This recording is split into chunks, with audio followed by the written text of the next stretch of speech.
राहुल गांधी पिछले 1 साल से भारत जोड़ो यात्रा कर रहे हैं, लेकिन भारत को जोड़ने की बात करने वाले राहुल गांधी की पार्टी कांग्रेस लगातार टूटती जा रही है। आखिर क्या कारण है कि राहुल गांधी की मोहब्बत की दुकान से हर रोज कांग्रेस के बड़े नेता भाग रहे हैं? इसी पर करते हैं आज बात कि क्या राहुल गांधी की यात्राएं नहीं रोक पा रही है कांग्रेस में निराशा। नमस्कार, मैं हूं मनीषा शर्मा, आप देख रहे हैं न्यूज जम्मू।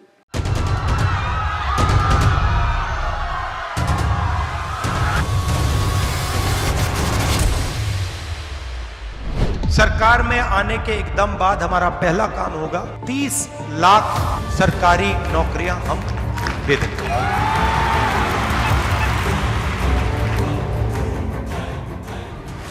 पिछले 1 साल से कांग्रेस नेता राहुल गांधी पार्टी कार्यकर्ताओं में जोश भरने के लिए भारत जोड़ो यात्राएं कर रहे हैं, पर हो ठीक उल्टा रहा है। या यूं कहें कि राहुल गांधी की भारत जोड़ो यात्राएं कांग्रेस कार्यकर्ताओं में कोई उत्साह पैदा नहीं कर पाई है, जिसका नतीजा 7 मार्च को कांग्रेस की केंद्रीय चुनाव समिति की पहली बैठक के बाद देखने को मिला।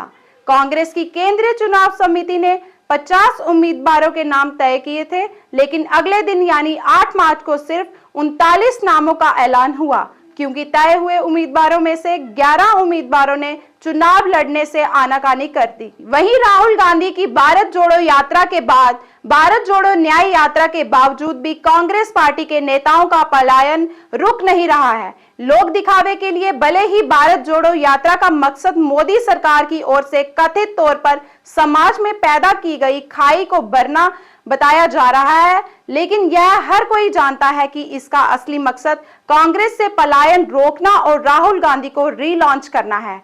लेकिन कांग्रेस इन दोनों ही मकसदों में नाकाम रही है और उसका मुख्य कारण है राहुल गांधी की राजनीतिक गंभीरता।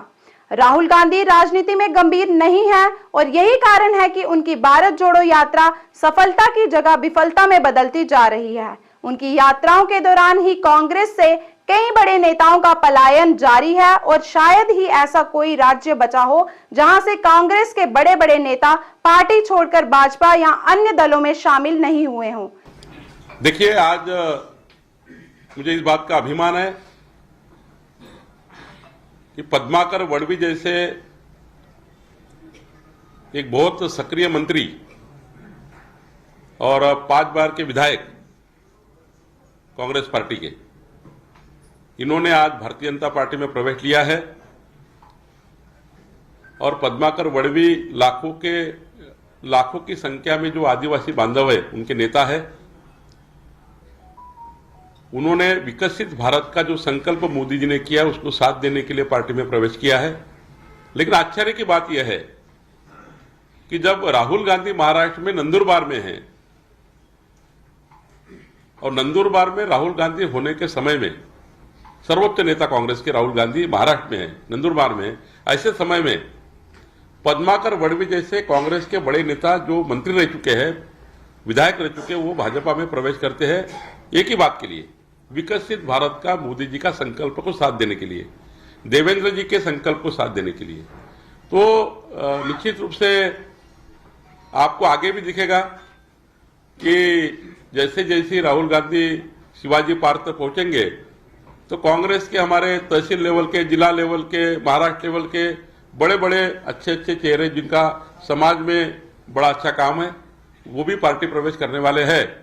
आपको जैसा जैसा आगे भी दिखेगा, जैसा जैसा चुनाव आएगा और चुनाव का मतदान आएगा, उस समय तक कांग्रेस पार्टी में और भूचाल आएगा, क्योंकि कांग्रेस पार्टी को महाराष्ट्र में संभालने वाला कोई नेता नहीं बचा है। हमारे अशोक चव्हाण जी जैसे कर्तृत्ववान नेता विकसित भारत को साथ देने के लिए मोदी जी के साथ आए हुए हैं। और निश्चित रूप से ऐसी ही लहर महाराष्ट्र में चलेगी और आने वाले चुनाव तक 50% कांग्रेस पार्टी आपको महाराष्ट्र में कम होते हुए दिखेगी। यही आपको महाराष्ट्र में रुझान दिख रहा है, यही अपनी महाराष्ट्र में जनता का भाजपा में आने के लिए बहुत ज्यादा प्रतिशत मिल रहा है। इस विषय पर आपकी क्या राय है, कमेंट बॉक्स में जरूर बताएं। ऐसे ही किसी अन्य विषय के साथ आपसे फिर होगी मुलाकात। तब तक हमें दीजिए इजाजत और आप जुड़े रहिए न्यूज जम्मू के साथ। धन्यवाद। ये है न्यूज जम्मू नेटवर्क, आवाज